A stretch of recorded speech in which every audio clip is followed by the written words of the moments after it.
Dans le cadre de son 50e anniversaire de fondation, la Fédération des astronomes amateurs du Québec désire souligner, par des témoignages, la passion de ceux et de celles qui se sont impliqués au sein de son organisation.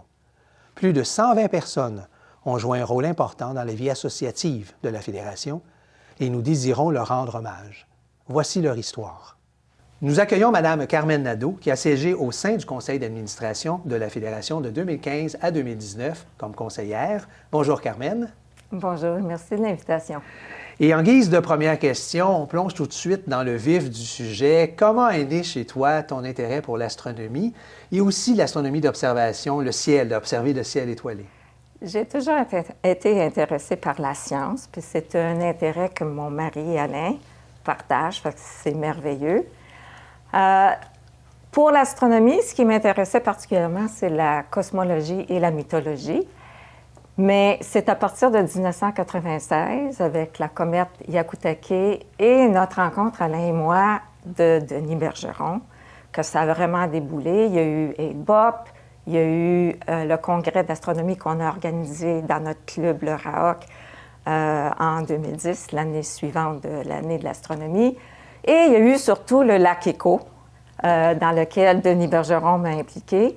Et c'est là que l'étincelle est partie vraiment très fort. J'avais à un moment donné, au lac Écho, une dizaine de jeunes très allumés autour de moi, auxquels je faisais une présentation d'astronomie, puis qui n'arrêtaient pas de me poser des questions. Mais le lac Écho, c'est le nom d'un lac, mais... C'est une activité d'astronomie qu'on fait, de 2 semaines de camping astronomique qu'on fait. Ça fait 20 ans et plus qu'on fait ça, le regroupement des astronomes amateurs du Québec. Donc, vous animez des gens qui sont dans un Puis terrain ça m'a animé en même temps. Ça m'a donné le goût d'en faire plus.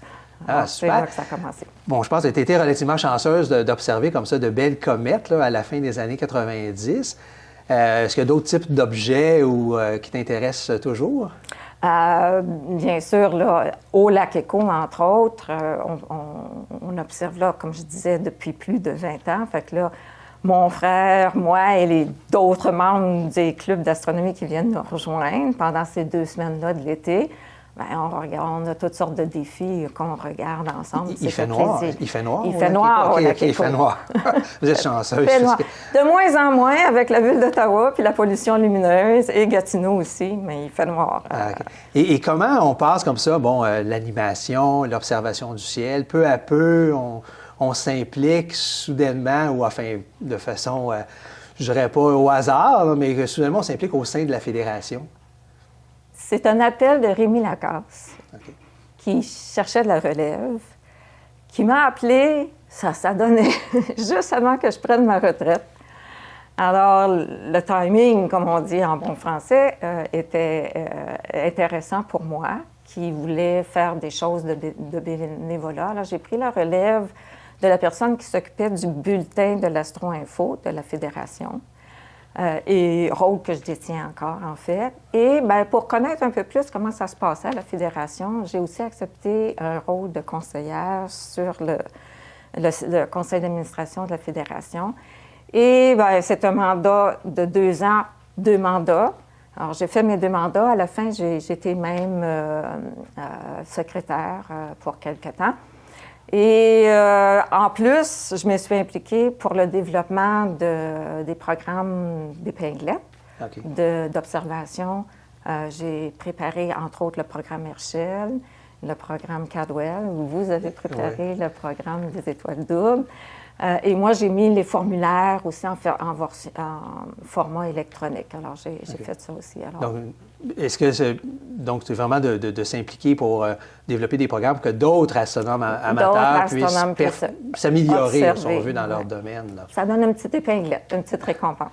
Et les grands défis, là, tu arrives au sein de la Fédération, on t'a parlé de quelques projets. Quels ont été les grands défis au sein de la Fédération à ce moment-là particulier? Quand je suis arrivée au conseil d'administration de la Fédération, c'était une année où, projet dans lequel vous avez été impliqué d'ailleurs, premier plan stratégique de la Fédération. Alors, j'ai participé à l'élaboration pas aussi intensément que vous, là, mais à la préparation de ce plan stratégique-là.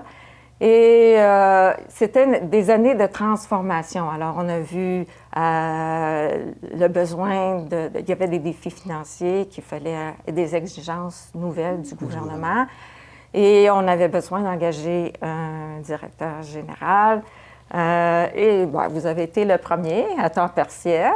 Et j'ai eu le grand honneur, le grand plaisir de participer au petit comité de sélection de 2 personnes qui a engagé le deuxième directeur général, mais le premier à temps plein, qui est Jasmin Robert, qui est avec nous encore à la Fédération.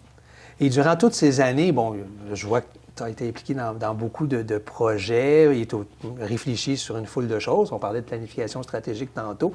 Qu'est-ce qui t'a rendu le plus fier de toutes ces années-là au sein du Conseil? Mon passage au Conseil d'administration lui-même, ce qui me rendait le plus fier, c'est que j'ai eu à cœur les intérêts de la Fédération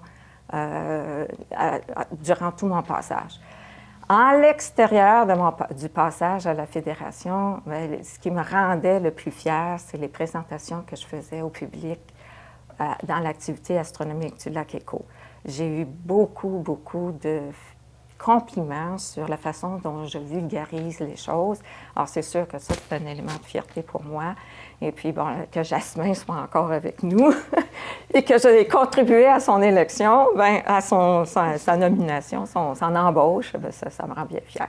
Puis l'animation auprès des jeunes, des moins jeunes, ça se poursuit encore? Ça se poursuit encore, mais Mais la passion est toujours là? La passion est toujours là, puis c'est toujours un plaisir à chaque année renouvelé de rencontrer les membres de la Fédération au lac Écho et de donner ces présentations-là au public qui viennent nous voir. Ouais. Un grand merci, Carmen. Super intéressant pour ton témoignage. Et je rappelle que cette rencontre a été réalisée dans le cadre du 50e anniversaire de la Fédération des astronomes amateurs du Québec. Merci. Merci à vous.